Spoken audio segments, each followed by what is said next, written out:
السلام علیکم ورحمۃ اللہ وبرکاتہ۔ ابھی میں مفتی طارق مسعود صاحب کا ویڈیو دیکھ رہا تھا، جس میں وہ فقہ ورسز فرقہ واریت جو ہے اس کے اوپر جو ہے کمنٹ کر رہے تھے۔ تقریباً 45 منٹ کی ویڈیو ہے، تو اس میں وہ بتا رہے تھے کہ کیسے جو ہے فقہ مرتب ہوا، کیسے جو ہے قرآن مرتب ہوا، مطلب کمپائل ہوا، کیسے جو ہے اپنا حدیث کمپائل ہوا، ٹھیک ہے۔ تو وہ بیسیکلی یہ ثابت کرنا چاہ رہے تھے کہ آپ کو نہ ہر حال میں جو ہے کسی ایک فقہ جو ہے، جو چار فقہ رائج چار فقہ ہے، حنفی، شافعی، مالکی، اس میں کسی ایک کو فالو کرنا پڑے گا۔ آپ کسی ایک کو اگر فالو نہیں کرو گے تو آپ جو ہے دین کا تماشا بنا دو گے، ٹھیک ہے۔ تو وہ ان کا یہ کہنے کا مطلب ہے، دیکھو عثمان رضی اللہ تعالیٰ عنہ کے ٹائم پہ بھی تو قرآن مرتب کمپائل ہوا ہے، ٹھیک ہے۔ اس کو ہم لوگ مصحف عثمانی کہتے ہیں۔ تو مصحف عثمانی کہتے ہیں۔ اب یہ عثمان رضی اللہ تعالیٰ عنہ تو رسول اللہ صلی اللہ علیہ وسلم کے بعد آئے، تو کیا ابھی کا جو قرآن ہے وہ اس طرح سے ارینج نہیں ہے جس طرح سے رسول اللہ صلی اللہ علیہ وسلم کے دور میں ارینج تھا؟ تو کیا ان کی بات کو آپ ابھی نہیں مانو گے کیا؟ دیکھیے، سب سے بڑی بات تو یہ ہے کہ قرآن خود جو ہے نا، کمپائلیشن آف قرآن کے بارے میں یہ بات کہہ دیتا ہے کہ اے نبی، تم قرآن کو ریسائٹ مت کرو، ٹھیک ہے، انا علینا جمع و قرآن، کہ ہم جو ہے وہ قرآن کو جمع کروائیں گے۔ یہ کس کو بول رہے اللہ سبحانہ تعالیٰ؟ یہ عثمان رضی اللہ تعالیٰ عنہ کو نہیں بول رہے، یہ نبی صلی اللہ علیہ وسلم کو بول رہے، ٹھیک ہے۔ انا علینا جمع القرآن فاذا قرأت القرآن فاتبع قرآن، کہ اس کے بعد جب ہم قرأت کروائیں گے تو پھر تم قرأت کرنا۔ اس کا مطلب ہے کہ قرآن کا جمع کروانا اور قرآن کی جو قرأت ہے وہ کس کے ذمہ ہے؟ وہ اللہ کے ذمہ ہے۔ کس سے اللہ سبحانہ تعالیٰ مخاطب ہے؟ رسول کو مخاطب ہے۔ تو اس سے ثابت ہوا، قرآن سے یہ چیز ثابت ہوا کہ نبی صلی اللہ علیہ وسلم کے ٹائم پہ جو ہے قرآن کمپائل ہو گیا تھا۔ یہ صرف ایک حدیث ہے بخاری میں جو غریب درجے کی حدیث ہے، جس میں پتہ چلتا ہے کہ سب سے پہلے تو ابو بکر رضی اللہ تعالیٰ عنہ نے کاپی بنوایا، ایسی کوئی بات نہیں ہے۔ باقی اور سب بھی حدیث ہے اور قرآن بھی ہے کہ نبی صلی اللہ علیہ وسلم کے ٹائم پہ قرآن کمپائل ہو گیا تھا۔ اورل قرآن بھی کمپائل ہو گیا تھا اور ریٹن قرآن بھی کمپائل ہو گیا تھا۔ مصحف آلریڈی موجود تھا نبی صلی اللہ علیہ وسلم کے ٹائم پہ۔ حدیثوں میں یہاں تک بھی آتا ہے کہ پوچھا جاتا صحابہ سے کہ نبی صلی اللہ علیہ وسلم کے زمانے میں جو ہے قرآن کون کمپائل کرتا تھا؟ تو لوگوں نے یہ چیز بات کی۔ تو جو ترتیب ہے قرآن کی اور جو قرأت ہے قرآن کی، وہ نبی صلی اللہ علیہ وسلم کے ٹائم پہ ہی ہو گیا تھا۔ دیکھو، یہ بات میں بھی مانتا ہوں کہ جب قرآن ریویل ہو رہا تھا تو اس ترتیب سے ریویل نہیں ہو رہا تھا جس ترتیب پہ آج موجود ہے، لیکن ریویل ہونے کے بعد کمپائلیشن جو ہے قرآن کا اور جو قرأت ہے قرآن کا، وہ بھی جو ہے اللہ نے ہی کرایا ہے۔ مطلب ریویل تو اپنے موقع کے حساب سے جو ہے اللہ نے کر دیا ہے، ٹھیک ہے، لیکن اس کا کمپائلیشن بھی اللہ نے کروایا ہے اور اس کی قرأت بھی جو ہے اللہ نے ہی کروائی ہے۔ بخاری میں ایک حدیث ہے کہ نبی صلی اللہ علیہ وسلم اپنے آخری زمانے میں جبریل علیہ السلام ان کے پاس آتے ہیں تو 2 بار قرآن کو کا دورہ کرواتے ہیں، تو نبی صلی اللہ علیہ وسلم سمجھ جاتے ہیں کہ اب لگتا ہے میرا وقت آ گیا، کیونکہ اس بار جبریل نے 2 دفعہ جو ہے قرآن جو ہے کا دورہ ہو چکا ہے۔ ظاہر سی بات ہے، قرآن کا جو دورہ ہو چکا ہے، 2 بار جو دورہ ہو گیا، فاتحہ سے ناس ہوا ہوگا، ٹھیک ہے۔ اس کے بعد جو ہے آپ نبی صلی اللہ علیہ وسلم کے وفات کے بعد ابوبکر صدیق ہو گئے، اپنا عمر فاروق ہو گیا، عثمان رضی اللہ عنہ، علی رضی اللہ عنہ ہو گئے۔ انہوں نے سب جو ہے وہ قرآن کے اوپر ہی کام کیا ہے، ٹھیک ہے، چاہے قرآن کی کاپیز بنانا ہو، چاہے اب عثمان رضی اللہ عنہ کے ٹائم پہ قرأت کا اختلاف ہو گیا تھا۔ تو پہلے کیا تھا، شروع میں کیا تھا نا، ہر ڈائلیکٹ میں جو ہے آپ جو ہے وہ یہ کر سکتے تھے، قرآن پڑھ سکتے تھے، لیکن نبی صلی اللہ علیہ وسلم نے جو لاسٹ جو آخری ان قرأت ہوا تھا، ٹھیک ہے، اس پر جو ہے نبی صلی اللہ علیہ وسلم نے قرآن کو جمع کروا دیا گیا تھا، لیکن لوگ تو آلریڈی جو ہے پہلے جس طرح سے قرآن ریویل ہوا تھا شروع میں اسی طرح سے پڑھ لیتے، تو اس سے اختلاف پیدا ہوا، کیونکہ عرب اور عجم دونوں جو ہے اب جوائن کر لیے تھے مسلمانوں کو۔ تو اس اختلاف کو دور کرنے کے لیے جو آخری قرأت رسول اللہ صلی اللہ علیہ وسلم نے کیا تھا، اسی کو جو ہے عثمان رضی اللہ تعالیٰ عنہ نے اسی قرت پہ، قریش کے ڈائلیکٹ پہ ہی جو ہے اس کو جمع کر دیا، ٹھیک ہے، اور باقی جتنے بھی قرت ہے اس کو جلا دیا، ٹھیک ہے۔ تو یہ ہو گیا کمپائلیشن آف قرآن کا مسئلہ۔ تو یہ کام خود رسول اللہ صلی اللہ علیہ وسلم کر کے چلے گئے، ٹھیک ہے۔ اپنا پوائنٹ کو پروف کرنے کے لیے رسول اللہ صلی اللہ علیہ وسلم پہ الزام نہیں لگنا چاہیے، میں یہ نہیں کرتا کوئی جان بوجھ کے لگا رہے، اپنا پوائنٹ پروف کرنے کے لیے رسول اللہ صلی اللہ علیہ وسلم پہ یہ الزام نہیں لگنا چاہیے کہ انہوں نے اپنا کام کو ادھورا چھوڑا، ٹھیک ہے۔ مطلب جس کی ذمہ داری تھی قرآن کمپائل کر کے، وہی بنا ذمہ داری جو ہے کہ بھیا تم لوگ دیکھ لینا کیسے کیا ہوگا، ٹھیک ہے۔ اس کے بعد جو ہے چلو ان لوگ کا دور چلا گیا، اس کے بعد فقہ جو ہے کمپائل ہوئی امام ابو حنیفہ کا ٹائم پہ، اور اپنا امام مالک ہو گئے، اور اپنا امام شافعی ہو گئے، امام احمد بن حنبل ہو گئے، ٹھیک ہے۔ تو ہمیں جو ہے وہ فقہ سے پرابلم نہیں ہے، چاہے وہ حنفی فقہ ہو، شافعی فقہ ہو، مالکی فقہ ہے، ہمیں پرابلم ہے تقلید سے۔ جب آپ یہ بولتے ہو کہ یہ 4 علماء کے اندر کسی ایک کو ہی فالو کرنا ہے اور زندگی بھر اسی کو فالو کرنا ہے، تو آپ جو ہے ایک مونوپولی کریٹ کرتے ہو۔ آپ یہ بولتے ہو کہ ان لوگ کو ویسے ہی فالو کرنا ہے جیسے نبی کو فالو کرنا ہے، ٹھیک ہے۔ ان کا درجہ تو نبی کی طرح ہو گیا نا، کیونکہ ان سے میں اب اختلاف نہیں کر سکتا۔ تو اگر میں ان سے اختلاف نہیں کر سکتا تو ان کو پھر میں اسی طرح مان رہا ہوں نا جس میں رسول کو مان رہا ہوں، کیونکہ ایک ہی شخص ہے اس دنیا میں جو جس سے ہم اختلاف نہیں کر سکتے۔ اور یہ ان کا یہ کہنے کا مطلب ہے کہ دین تو رسول اللہ صلی اللہ علیہ وسلم کے ٹائم پہ کمپلیٹ ہوا تھا، لیکن دین کا جو کمپائلیشن ہوا ہے وہ فقہا کے ٹائم پہ کمپائل ہوا ہے یا محدثین کے ٹائم پہ کمپائل ہوا ہے، ایسی کوئی بات نہیں ہے، ٹھیک ہے۔ فقہ اور حدیث جو ہے اپنی جگہ بہت بڑا ٹریجر ہے، ٹھیک ہے، لیکن دین جو ہے نا یہ قرآن اور سنت کا نام ہے، دین جو ہے فقہ کا نہیں ہے۔ فقہ جو ہے وہ دین کی انڈرسٹینڈنگ ہے۔ یہ 2 چیز میں جب تک آپ فرق نہیں کیجیے گا آپ کو بات ہی سمجھ میں نہیں آئے گی کہ فقہ از ناٹ دین، فقہ از دا انڈرسٹینڈنگ آف دین۔ مطلب آج میں اگر کانسٹیٹیوشن آف انڈیا پڑھتا ہوں اور میں ایک کتاب لکھتا ہوں کہ میں نے کیا سمجھا ہے کانسٹیٹیوشن آف انڈیا سے، تو میری کتاب جو ہے کانسٹیٹیوشن آف انڈیا نہیں بن جائے گی۔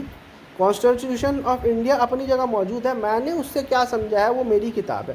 تو میری کتاب کو کانسٹیٹیوشن آف انڈیا کے بیسس پہ ایکسیپٹ بھی کیا جا سکتا ہے اور ریجیکٹ بھی کیا جا سکتا ہے، ٹھیک ہے۔ تو اسی طرح جو فقہ موجود ہے وہ قرآن و سنت کے دائرے میں ان کو ایکسیپٹ بھی کیا جا سکتا ہے، ریجیکٹ بھی کیا جا سکتا ہے، اجتہادی مسائل ہے، کیونکہ قرآن اور سنت جو ہے یہ نبی صلی اللہ علیہ وسلم آلریڈی لوگ مسلمان کو دے چکے ہیں۔ اب آپ بولیے گا کیسے دے چکے ہیں، ٹھیک ہے۔ تو آپ دیکھیے گا جب قرآن جو ہے ریویل ہو رہا تھا، ٹھیک ہے، تو نبی صلی اللہ علیہ وسلم لوگوں کو بتا رہے تھے، صحابہ کو بتا رہے تھے، کچھ نے یاد کر لیا، کچھ نے کمپائل کر لیا، ٹھیک ہے۔ تو صحابہ کی پوری جماعت کو قرآن پتہ تھی، اتنا تو آپ کو ماننا پڑے گا نا، نہیں تو آپ کیا بولو گے کہ صحابہ کو قرآن نہیں پتہ تھا، امام شافعی کو قرآن پتہ تھا۔ تو پوری قرآن جو ہے وہ صحابہ کے اوپر منتقل ہوئی ہے، مطلب صحابہ نے آبزرو کر دیا رسول اللہ صلی اللہ علیہ وسلم سے۔ اس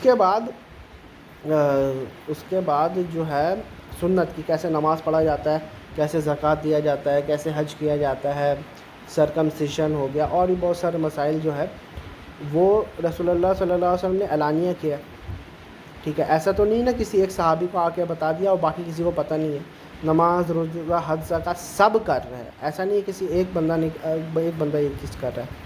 تو سب لوگوں نے نماز، روزہ، حج، زکوٰۃ کو ایبزرو کر لیا، پوری جماعت، کسی ایک بندے کی بات نہیں ہو رہی ہے، پوری جماعت جو ہے نماز، روزہ، حج، زکوٰۃ کو آبزرو کرتا ہے۔ اسی چیز کو جو ہے پھر منتقل کیا تابعین کو، اسی چیز کو پھر منتقل کیا تبع تابعین کو۔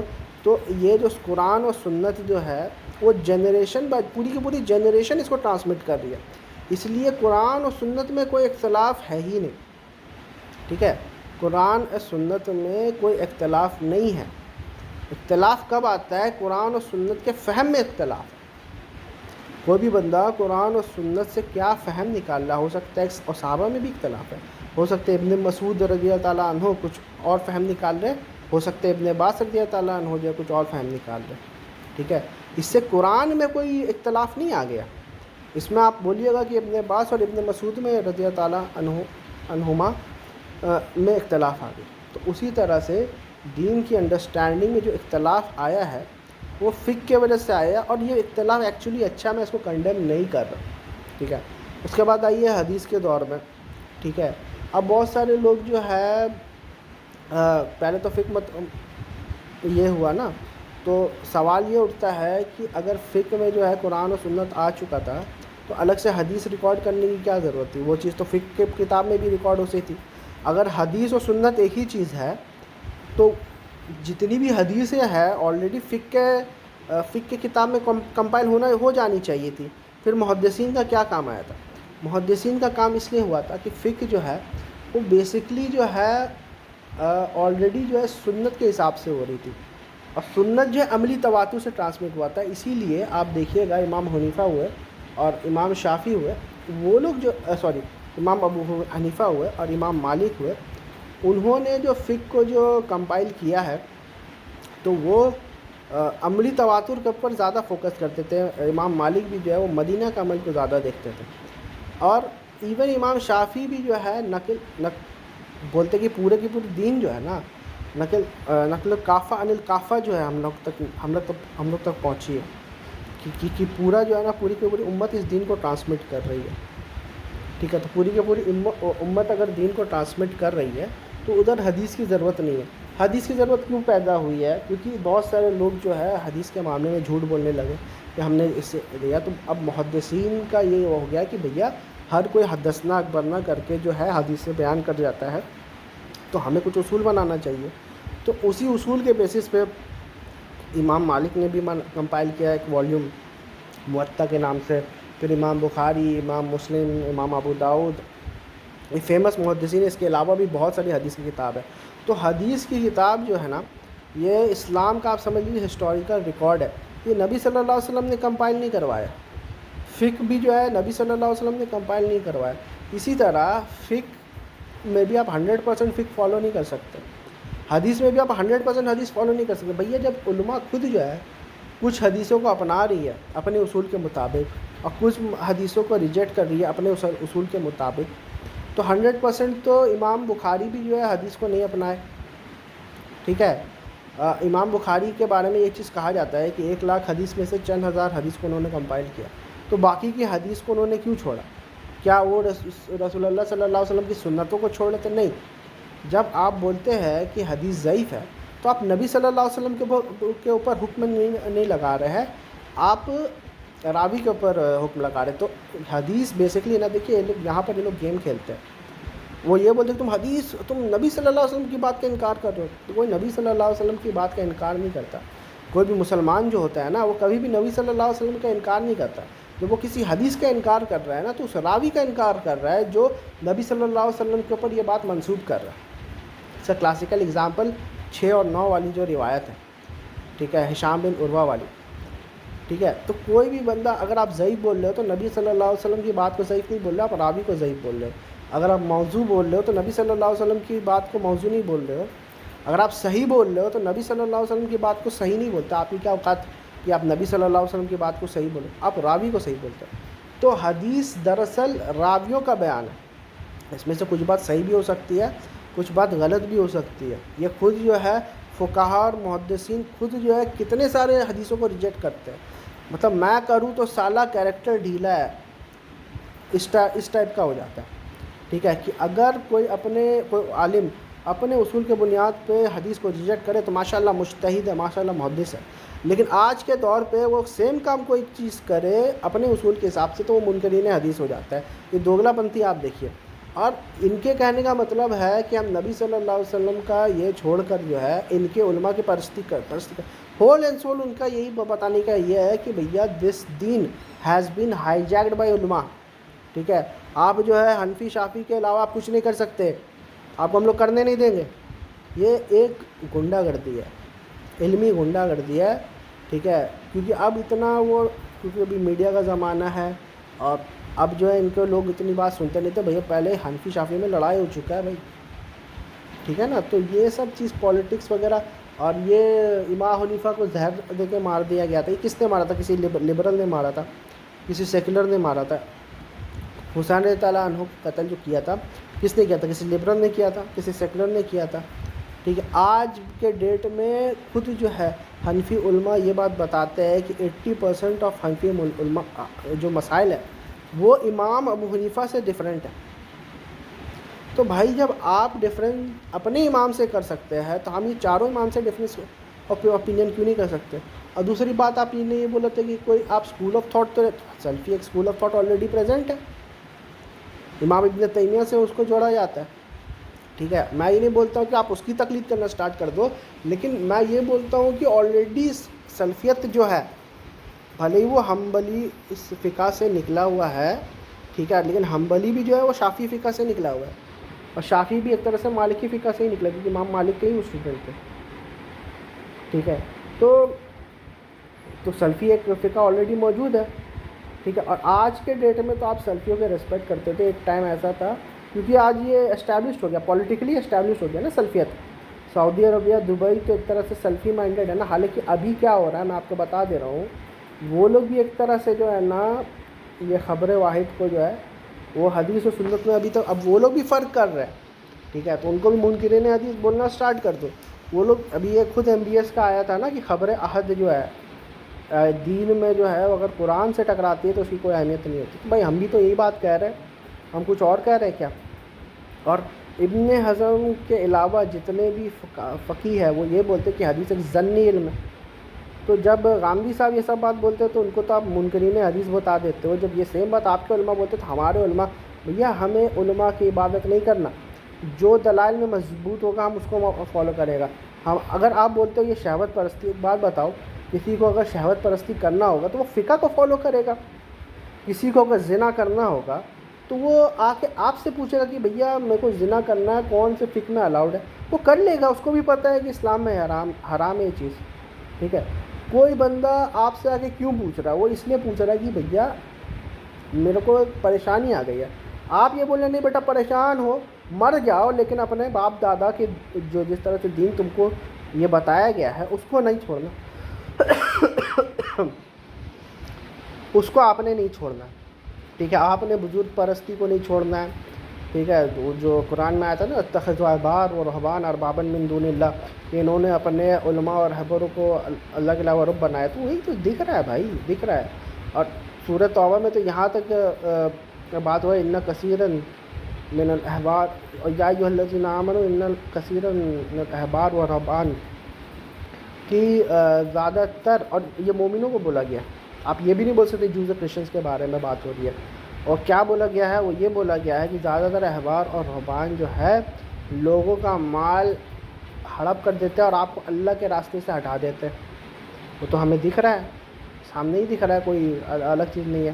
پھر کیا کہا گیا قرآن نے کہ قرآن نے تو یہود و نصارہ کا اگزامپل دیا ہے کہ یہود و نصارہ آپ سے تب تک راضی نہیں ہوگے جب تک آپ ان کی ملت پہ نہ آ جاؤ. ٹھیک ہے، وہ چیز تو ہمیں دکھ رہا ہے پورا، تو مسلمان امت میں ہی دکھ رہا ہے. جس طرح سے نبی صلی اللہ علیہ وسلم نے یہ بات بولا کہ تم بھی قدم و قدم بالش و پالش انہی لوگوں کے ہو جاؤ گے کہ وہ لوگ گو کے سوراخ میں بھی گھس جائے گا تو تم بھی گو کے سوراخ میں گھس جاؤ گے. تو صحابہ نے پوچھا یا رسول اللہ آپ یہود و نصارہ کے بارے میں بات کر رہے ہیں؟ تو انہوں نے کہا وہ نہیں تو پھر اور کون. ٹھیک ہے، دوسری حدیث میں آتا ہے کہ جس طرح سے یہ فرقوں میں بٹے تو تم بھی فرقوں میں بٹو گے. تو فرقہ واریت تو دکھ رہی ہے سامنے. کوئی لبرل آ کے فرقہ واریت کرتا ہے، کوئی سیکولر آ کے فرقہ واریت کرتا ہے. کون کرتا ہے بھائی فرقہ واریت؟ یہ مسجد کا مولوی نہ کرتا ہے. ٹھیک ہے، یہ انجینئر سے پہلے فرقہ واریت نہیں تھی، سب جو ہے ایک دوسرے سے گلے مل کے رہتے تھے. وہ حناف کے ٹائم پہ فرقہ واریت نہیں تھی. یہ جو چار مسلح جو کعبہ میں تھا وہ فرقہ واریت نظر نہیں آتا تھا. انجینئر آ گئے، غامدی صاحب آ گئے، اس کے بعد فرقہ واریت نظر آ رہی ہے آپ کو. تو ان کا جو ہے اب ٹائم پورا ہو گیا ہے، اور یہ کیا بولتے ہیں دیا جو ہے نا بجھنے سے پہلے جو ہے بہت پھڑپڑاتا ہے. تو یہ لوگ اب پھڑپڑا رہے ہیں. اور مفتی یاسر ندیم الواجدی صاحب کو میں پہلے ریسپیکٹ کرتا تھا کہ چلو ٹھیک ہے کوئی بندہ جو ہے نا فرقہ واریت کو چھوڑ کے ان مسائل کے اوپر دھیان دے رہا ہے جو کہ کچھ ریلیونٹ ہے. لیکن بھائی مولوی تو مولوی ہوتا ہے نا، مولوی تو کبھی جیسے بندر جو ہے گلاٹھی اپنا نہیں چھوڑ سکتا ہے نا، ویسے مولوی تو اپنا مولویت تو نہیں چھوڑ پائے گا نا. اور مولوی کا تو کام ہے کہ حق بات آپ کو نہیں بتائے، حق بات سے آپ کو چھپائے، اور دلیل کے روشنی میں جو ہے اختلاف کرنا مولوی کا تو کام نہیں ہے.